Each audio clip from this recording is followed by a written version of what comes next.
Sarah Mills stepped off the transport shuttle and onto the polished metal floor of Zenith Command Academy. The massive hangar stretched above her like a cathedral built for giants. Everything here was designed for beings much larger than humans. The doorways rose 3 times her height. The corridors could fit 5 people walking side by side with room to spare. She adjusted the strap of her standard issue pack and walked forward. Around her, other new cadets moved in groups. Most of them towered over her. A Vorn cadet passed by, his thick gray skin marked with ritual scars. He stood nearly 8 feet tall and his footsteps made the floor vibrate. He glanced down at Sarah, snorted, and kept walking. Sarah said nothing. She had expected this. The orientation hall was filled with over 200 cadets from across the coalition. Sarah found a seat near the back and sat quietly. A Crithian cadet in the row ahead turned to look at her. His compound eyes reflected light like colored glass. His mandibles clicked together as he spoke to his companion in their native language. Sarah understood enough to know they were discussing her. The word they used translated roughly to soft thing. She kept her face neutral and looked straight ahead. Commandant Vorik took the stage. He was Silixian, tall and thin with pale blue skin that seemed to glow faintly under the lights. His voice filled the hall without any visible amplifier. You are here because your worlds believe you represent the best they have to offer. Most of you will fail. The standards at Zenith Command do not bend for anyone. His eyes swept across the assembled cadets and lingered on the small cluster of humans scattered throughout the crowd. There were perhaps 12 humans among 200 aliens. Sarah noticed the pause. Everyone noticed. The first week consisted of physical assessments. Sarah struggled in the strength trials. When Vorn cadets lifted weights that would crush a human, she managed the minimum requirement and nothing more. In the speed trials, Crithian cadets moved in bursts that human eyes could barely track. Sarah finished in the middle of the pack, unremarkable. The alien cadets stopped bothering to learn human names. They called Sarah and the other humans, the soft ones, or sometimes just, those ones. During combat drills, they paired Sarah with other species reluctantly. A Vorn cadet named Grath was assigned as her sparring partner. He looked at the instructor with clear frustration. "Sir, I will hurt it," Grath said, using the gender-neutral pronoun the Coalition used for unknown beings. "These humans break easily." "Cadet Mills is tougher than she looks," the instructor replied, though his tone suggested he did not believe his own words. Grath moved slowly during their match, pulling his punches like an adult playing with a child. Sarah blocked and dodged, absorbing the few strikes that landed. When the timer ended, Grath had barely worked up a sweat. Sarah had a bruise forming on her shoulder but was otherwise fine. "See," Grath said to his friends afterward. "Fragile." Sarah said nothing. She went to the medical station, got a cold pack and returned to her quarters. The other human cadets gathered sometimes in the evenings. They shared stories about the dismissive treatment. A human named Tom had been excluded entirely from a group tactical exercise because his team decided he would slow them down. Another named Karen had been assigned to equipment maintenance instead of field work because her instructor assumed she could not handle the physical demands. Sarah listened but contributed little to these conversations. She noticed things the others did not mention. The way the Silixian instructors watched everything with those patient eyes. The patrol patterns of the security drones. The emergency protocols posted in every building. She memorized layouts. She counted exits. Old habits from old training. The survival exercise came in the 3rd week. Cadets were dropped in pairs into a wilderness zone on the Academy's moon. The goal was simple: reach the extraction point 50 kilometers away within 3 days. They could bring only basic gear. No weapons. No communication devices beyond a single emergency beacon. Sarah was paired with a Crithian named Slix. He accepted this pairing with obvious displeasure. "Stay behind me," he told her as they prepared to board the drop ship. "Try not to slow me down." The wilderness zone was a frozen wasteland of ice and rock. Wind howled across empty plains. The temperature hovered well below freezing. Slix had natural adaptations for cold environments. His exoskeleton retained heat efficiently. Sarah had only her academy jacket and training gear. Slix set a brutal pace. He moved quickly across the ice, his 6 legs giving him stability that Sarah had to work hard to match. By the end of the first day they had covered 15 kilometers. Slix seemed surprised that Sarah had kept up. "You are slower than others of my kind," he said as they made camp in the shelter of some rocks. "But you do not complain. This is unexpected." Sarah was setting up a thermal sheet to block the wind. "Complaining does not make the cold warmer," she said simply. That night, the temperature dropped even further. Slicks went into a form of hibernation, his body temperature lowering to conserve energy. Sarah could not do this. She stayed awake, moving her limbs periodically to keep blood flowing. She had been trained for this. Humans could survive cold that would kill many species, as long as they kept moving and stayed smart about it. On the second day they encountered the first challenge. A canyon blocked their path. The bridge across it had been deliberately destroyed as part of the exercise. Slick studied the gap. It was too wide to jump even for him. We must go around, he decided. It will add a full day to our journey. Sarah walked along the canyon edge looking down. There were ledges along the walls. Handholds. A human could climb down and across, then up the other side. It would be dangerous but possible. I can climb it, Sarah said. Slicks looked at her, then at the canyon. You will fall. Maybe, Sarah agreed.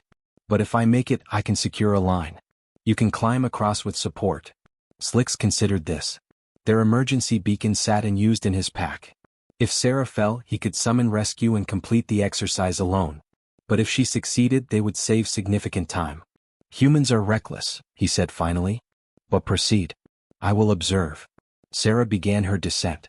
The rock was cold enough that her fingers went numb within minutes. She moved carefully, testing each handhold before trusting her weight to it. The wind tried to pull her from the wall. She pressed her body close to the stone and moved with patience. It took an hour to reach the bottom, cross the canyon floor and climb the opposite wall. When she pulled herself over the top edge, Slicks was watching from the other side with what might have been respect. She secured the rope from her pack and threw it across. Slicks caught it easily and climbed over with far less effort than Sarah had required. But he had needed her human adaptability to make it possible. You are more capable than you appear, Slicks admitted as they continued toward the extraction point. Sarah just nodded and kept walking. She was used to being underestimated. It had been part of her training. They reached extraction half a day early. When the instructors reviewed the canyon crossing on the recorded footage, several of them paused and watched it multiple times. The human had done something most of the Academy species could not. In the rankings posted that evening, Sarah Mills appeared in the top quarter of her class. It was the first time any human had placed so high. The other cadets began to notice her. The tactical simulation began at dawn. Sarah stood in the briefing room with 15 other cadets, all assigned to Blue Team. Their objective was simple: defend a supply depot against Red Team's attack. The simulation would use live training weapons that delivered stunning shocks instead of lethal damage. Pain was real. Failure felt real. Commander Vorik explained the rules while holographic displays showed the terrain. The depot sat in a valley surrounded by hills. Red Team would have superior numbers, 20 cadets against their 15. Blue Team had defensive positions and prepared fortifications. Graf, the massive Vorn, was assigned as Blue Team leader.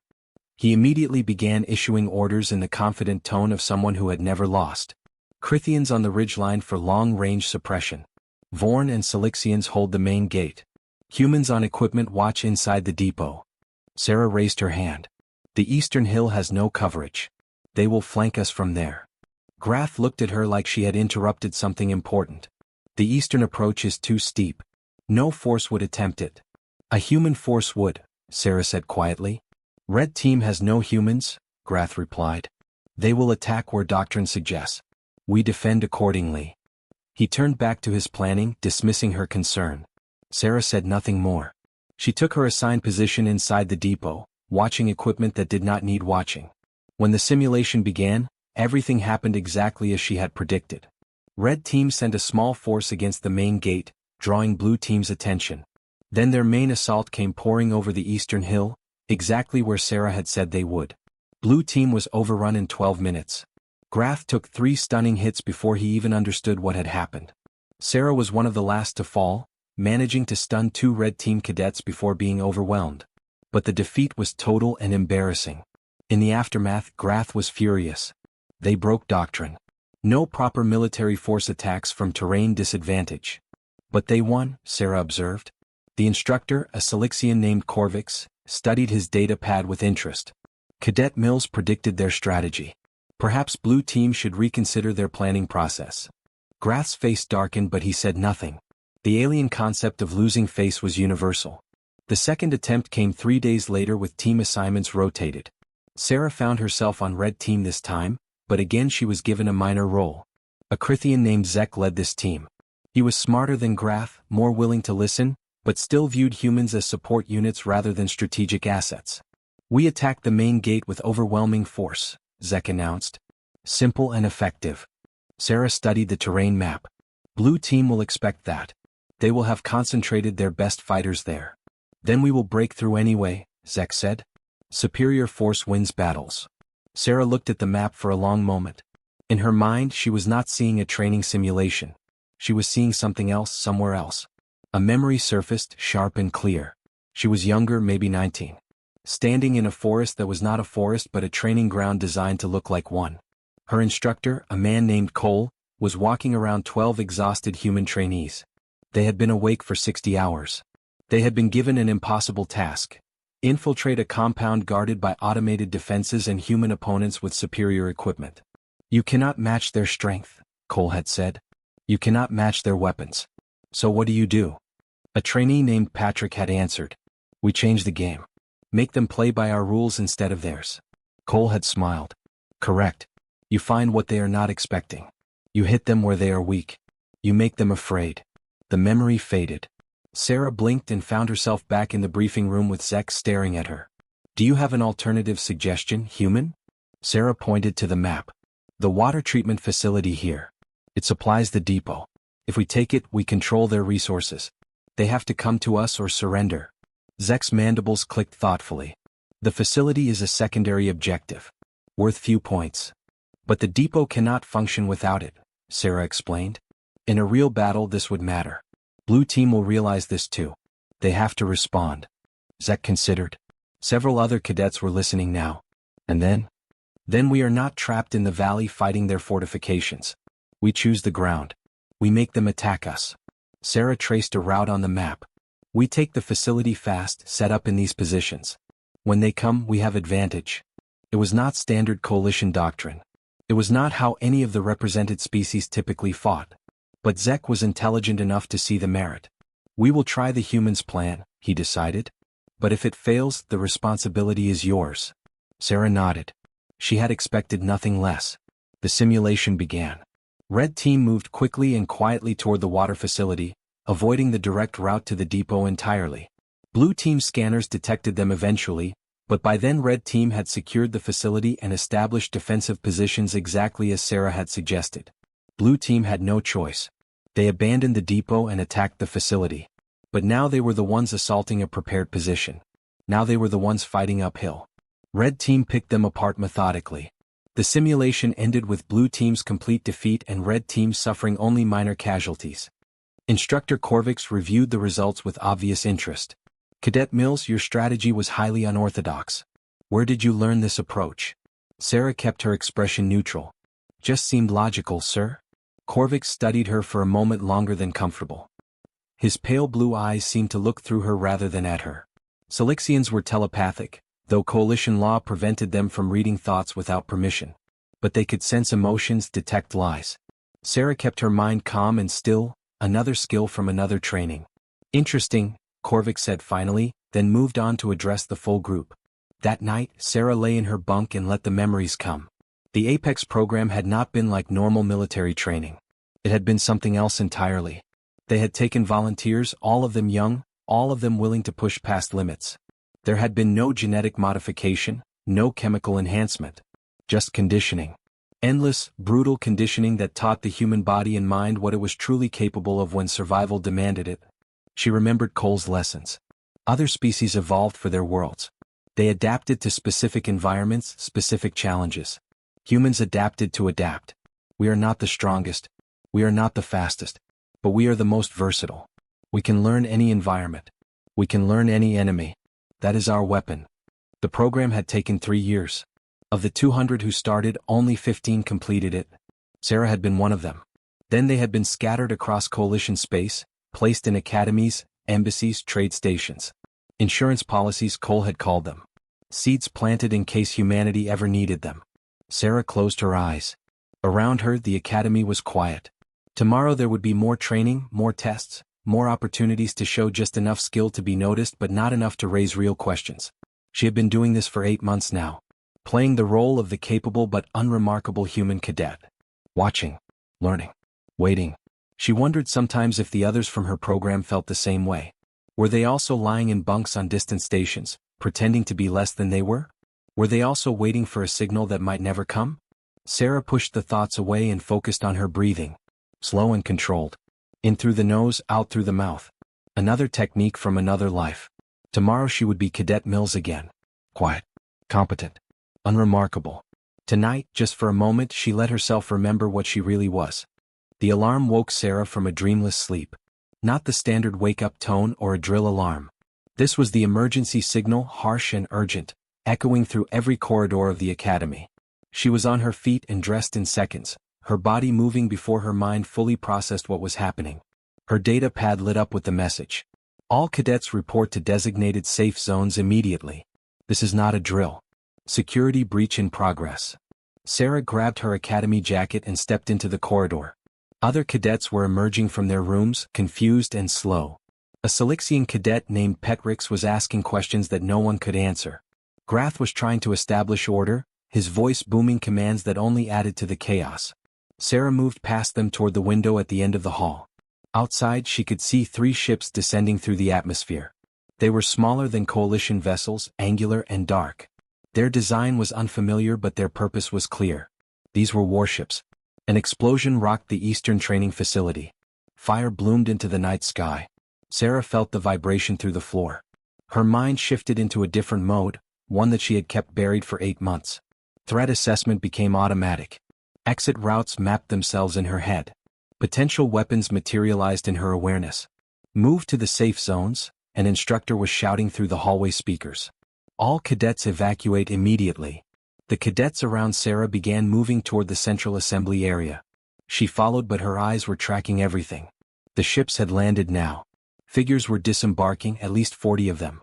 They moved with military precision. This was not random piracy. This was a planned assault. The safe zone was a large underground shelter beneath the main academy building. Hundreds of cadets were crowding inside, species mixing together in their shared fear. The instructors were trying to maintain calm. Commander Vorik stood at the front, his pale blue face illuminated by emergency lighting. "We are in communication with Coalition Defense Forces," he announced. "They will arrive within the hour. Until then we remain here where it is safe. The Academy's security systems will handle the intruders." Sarah heard the explosion before anyone else reacted. It came from above, muffled by layers of stone and metal but unmistakable. The lights flickered. Someone screamed. Then came the sound of weapons fire, getting closer. "They are coming here," Sarah said quietly. Grath looked at her. "The doors are sealed. They cannot enter." Another explosion, closer now. The shelter's main door buckled inward. Emergency lights cast everything in red. The cadets pressed backward, away from the failing entrance. Instructors moved forward, placing themselves between the door and the students. They had no weapons. The academy was a training facility, not a military base. Real weapons were kept in secure armories. The door blew inward. Smoke poured through. Through it came the raiders. They wore armor that covered their bodies completely, making it impossible to identify their species. They carried weapons that hummed with energy. One of them fired a warning shot into the ceiling. The blast left molten metal dripping down. "Do not resist," the lead raider said through a translator unit. His voice was distorted and mechanical. "You will be held until our demands are met. Obey and you will not be harmed."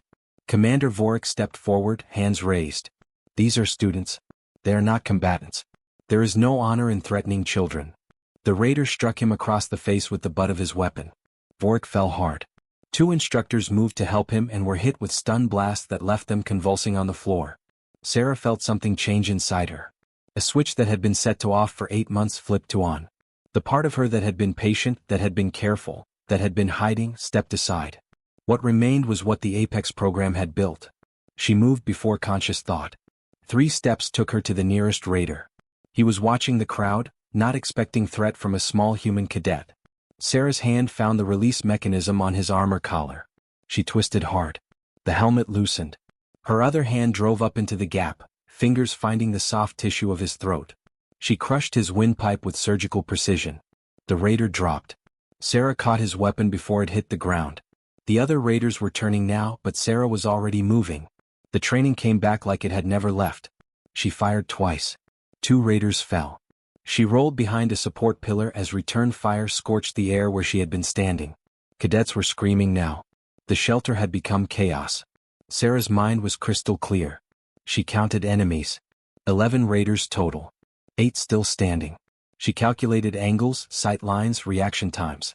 The weapon in her hands was unfamiliar, but weapons were weapons. She understood the principle. Point and fire. She moved from cover to cover.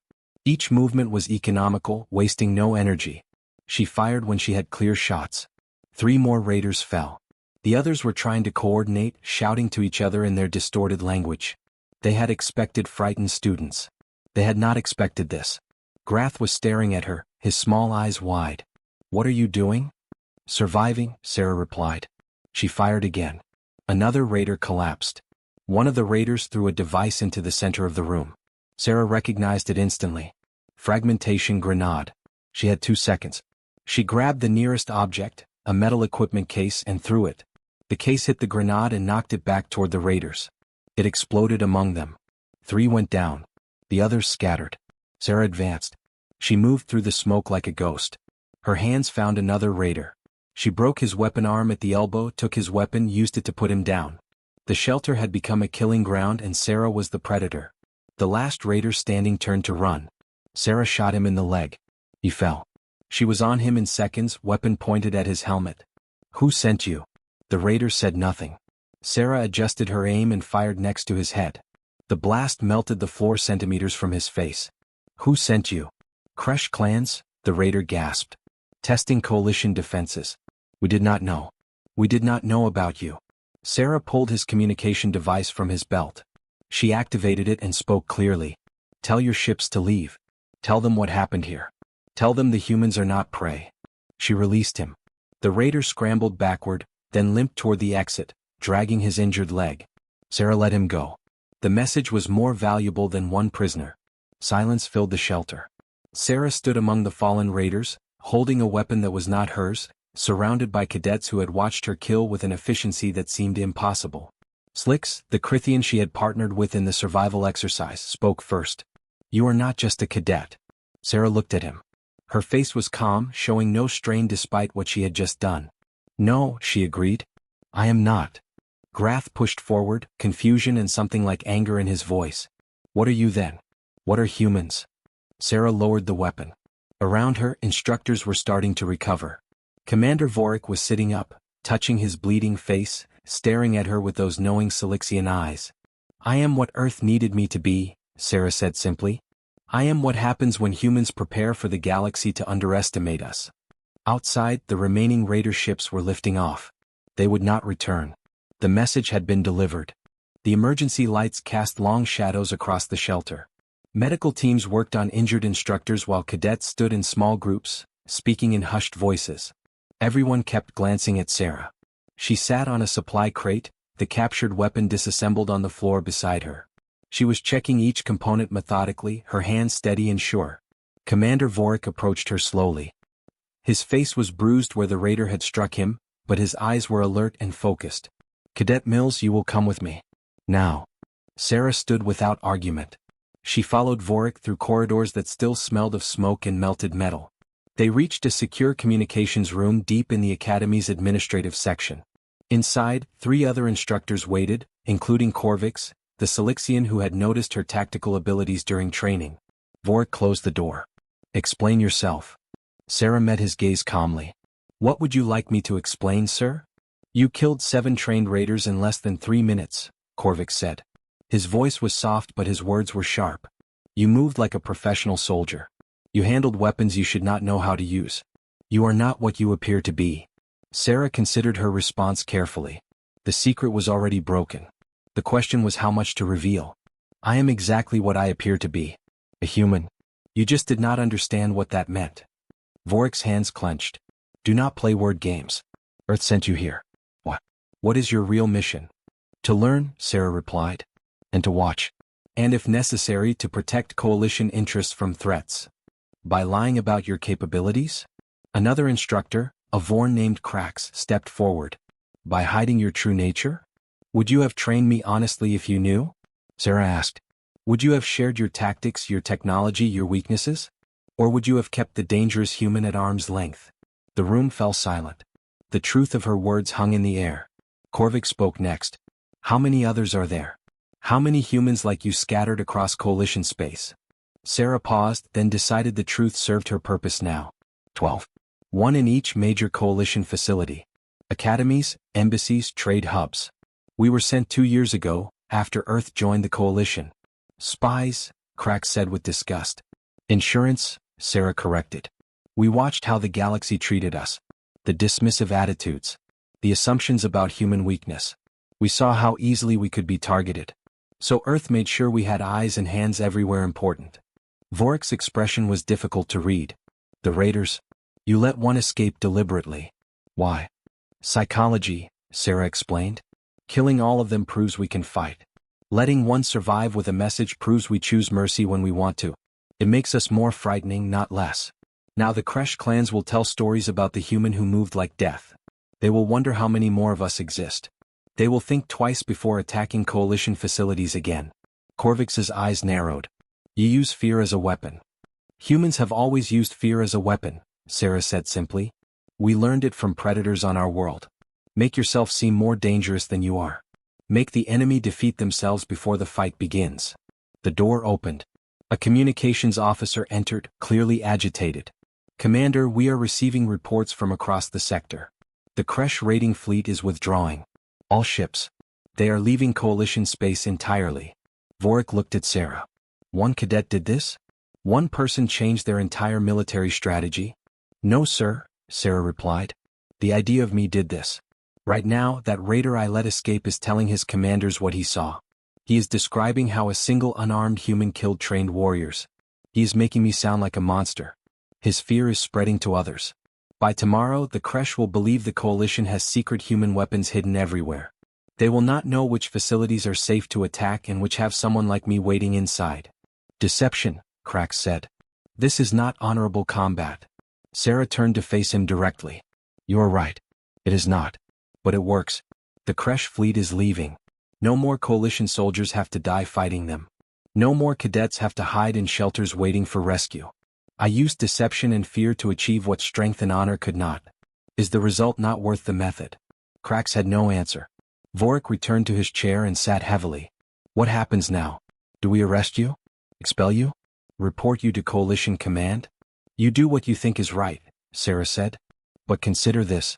In 8 months I have learned your tactics, your technology, your strengths and your weaknesses. So have the other 11 operatives. If Earth wanted to use this information against the coalition, we could have done it already. Instead, I just saved hundreds of cadets from being taken hostage. I drove off an enemy fleet. I protected coalition interests. While lying to us the entire time, Korvix observed. Yes, Sarah admitted. We lied. Because the galaxy was not ready to see humans as we really are. You needed to see us as weak first. As primitive. As harmless. That made it easier for you to accept us, to trade with us, to include us in your institutions. If we had shown our full capabilities from the beginning, you would have seen us as a threat. And now? Vorik asked. Now the secret is out, Sarah said. At least partially. You know I exist. You know there are others. What you do with that information will determine what happens next. Vorik studied her for a long moment. Outside, the academy was slowly returning to normal. Security teams were sweeping buildings. Medical staff were treating the wounded. Life continued. The Coalition Council will want answers, Vorik said finally. Earth will have to explain this program. They will, Sarah agreed. Earth's ambassador will give them a full briefing. The Apex program will be revealed. Some species will be angry. Some will be afraid. But the fact remains that tonight, a human saved Coalition lives. That will matter when the politicians start arguing. Korvik stood and moved to the window. You have changed everything, Cadet Mills. The galaxy's perception of humanity. Our understanding of what your species is capable of.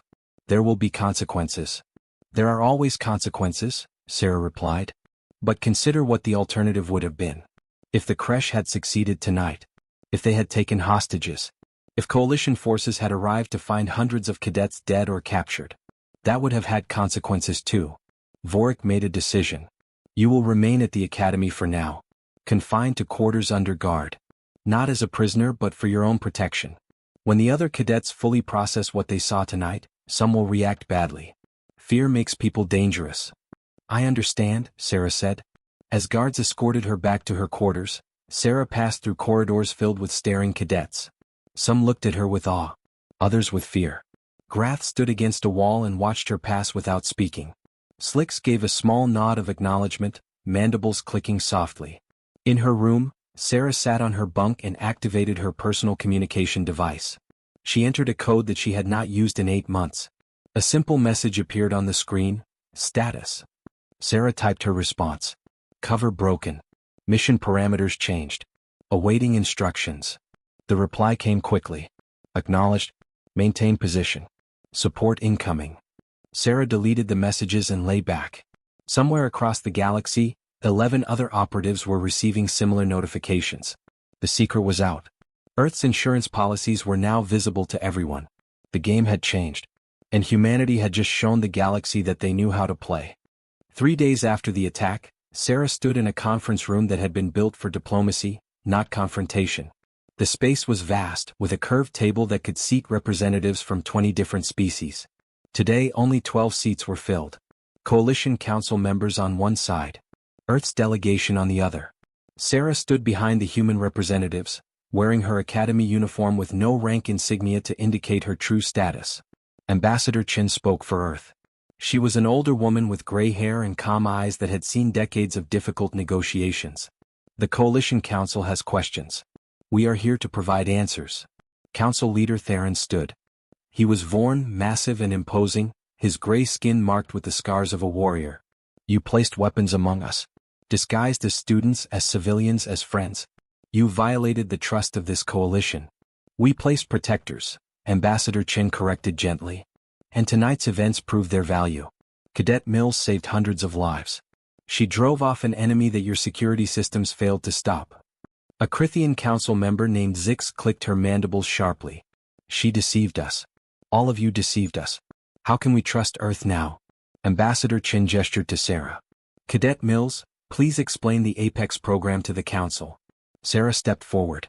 Every eye in the room tracked her movement. She had killed 7 raiders 3 days ago. That fact hung in the air like smoke. The Apex program began 2 years ago, shortly after Earth joined the coalition. We analyzed galactic military doctrine. We studied how wars are fought among the stars. And we realized something important. She paused, gathering her thoughts. Humans cannot match Vorn's strength. We cannot match Crithian speed. We cannot match Silixian tactical coordination. In a direct military confrontation using standard coalition doctrine, Earth would lose every time. Theron's expression was difficult to read. So you admit your weakness? No, Sarah said firmly. We admit we are different. Human evolution was shaped by being both predator and prey. We learned to hunt animals stronger than us. We learned to escape threats faster than us. We became adaptable, creative, unpredictable. These are our strengths. She continued. The Apex program took volunteers and trained them to maximize human potential. No genetic modification. No chemical enhancement. Just training that pushed us to our absolute limits. We learned to survive in any environment. To fight with any weapon or no weapon. To think tactically under extreme stress. We became what humanity needed to survive in a galaxy that did not take us seriously. Corvix, who had been invited to represent the Academy's perspective, spoke next. You were sent to spy on us. We were sent to learn and to watch, Sarah corrected. Earth needed to understand how the coalition really worked. Not the official policies but the reality. How species interact. How conflicts are resolved. Where the weaknesses exist. Yes, that is intelligence gathering. But every species in this room does the same thing. Zix's mandibles clicked in agitation. Not by planting operatives in our most secure facilities. Ambassador Chin interjected. With respect, Council Member, that is exactly what several coalition species do. The Silixians have cultural attaches in every embassy who report to their intelligence services. The Crithians have trade observers who analyze military capabilities. The Vorn have honor guards who assess security vulnerabilities. Every species protects its interests. Earth simply did it in a way that matched our capabilities. The room fell into uncomfortable silence. The truth was difficult but undeniable. Theron sat down heavily. The Kresh withdrawal. Did your operative cause that? Partially, Ambassador Chin admitted. The Kresh raider who escaped is spreading stories about human capabilities. He is exaggerating what he saw, making it more frightening with each telling. Other Kresh commanders believe the coalition has secret human assets everywhere now. They fear attacking targets that might have another operative like Cadet Mills hidden inside. So you are using psychological warfare, a Silixian council member named Varys observed. Making enemies defeat themselves through fear. Yes, Sarah said simply. It is effective. It is also less violent than traditional warfare. The Kresh fleet left without firing another shot. No coalition soldiers died. No cadets were harmed. Fear achieved what force could not. Theron looked directly at Sarah. You killed 7 trained warriors. How many humans can do what you did? Sarah met his gaze steadily. 12 of us completed the full Apex program. But thousands of humans have received partial training. If Earth were truly threatened, we could field a military force that would surprise you. Not in size. Not in raw strength. But in tactics, adaptability, and willingness to do whatever survival requires. The council members exchanged glances. The implications were settling in. Humanity was not the weak newcomer they had assumed. Earth had been preparing for conflict from the moment they joined the coalition.